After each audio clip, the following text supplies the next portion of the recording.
नमस्कार दोस्तों, मैं सुखदेव साहू आज बताऊंगा सीजी कर्मा लूप के बारे में जो 90 बीपीएम है। तो चलिए दोस्तों, वीडियो में बने रहिए और हमारे चैनल को लाइक शेयर कमेंट सब्सक्राइब जरूर करें। ये देख रहे हैं स्टाइलस RMX के अंदर बताऊंगा Rec2 फाइल वाले हैं जो सीजी कर्मा लूप है, 90 बीपीएम में है। ये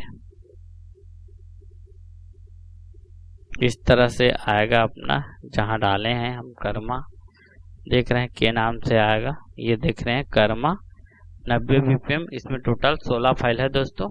वीडियो में बने रहिए, हम कंप्लीट क्लिक के साथ आपको चला के बताएंगे दोस्तों। इस तरह के 90 हैं, यहाँ हम 90 लगा लेते हैं पहले।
इस तरह का लूप है दोस्तों। ये लूप आपको जरूर पसंद आया होगा। ओके, थैंक्स, नमस्कार दोस्तों।